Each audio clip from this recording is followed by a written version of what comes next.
a KYC application. For this, you'll only need your phone and your photo ID. Also later in this video, we'll show you how the core team processes your application with help from local human validators in your region. First, you will be asked to input your country and ID type that you'll use to verify your identity. Confirm your age and that you consent to the legal agreement. Next, take a picture of your ID photo.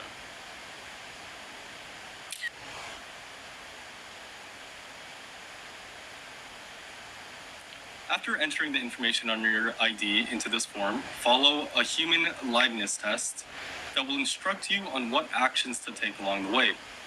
This simple but important step distinguishes real humans like you from fake accounts and computer scripts that try to hoard pie. At the end of this step, you will also have to take a photograph of yourself within the application. This photograph will be compared against the picture on your ID to check if they represent the same person. In most cases, the computer algorithm is able to recognize all of the text on your ID. Most of the text on the ID is redacted, like what's shown here. In some rare cases, when it is not possible for the algorithm to automatically read the text, the amount of redaction may be reduced to request the assistance of human validators. With this example, we can see how the pictures are also removed from the ID. The pictures are extracted out and will be compared with your selfie by a different validator, and there is no audio in the liveness detection video.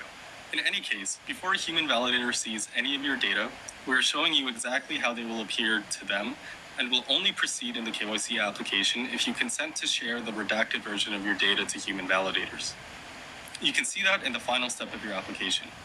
If parts of your data are not redacted, you can go back and re-upload a clear picture of your ID. How well the machine automation works very much depends on the quality of the photo of your ID document. So, in a sense, if you want to minimize the chance of your personal data being seen by human validators, try to provide the best possible photo of your ID document with good lighting, clear and focused content, and a straight and correct angle. Once you are comfortable with your obfuscated data, press submit and you are now done.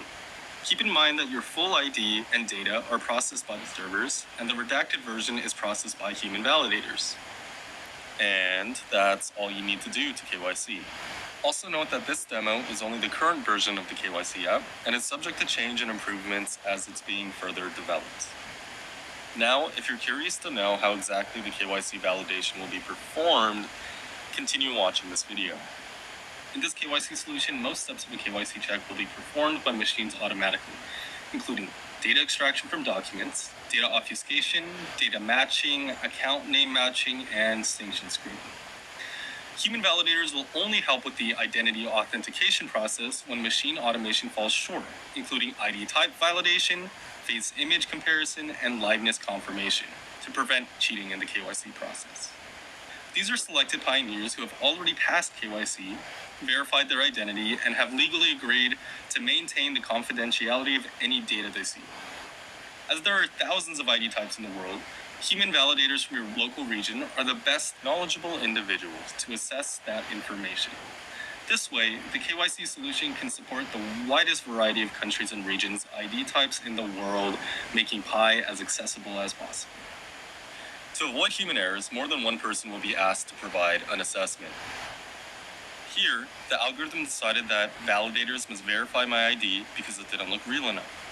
So, human validators are asked whether this looks like a real Polish passport ID or not, and since this is true, as we would know if we were Polish, we select yes.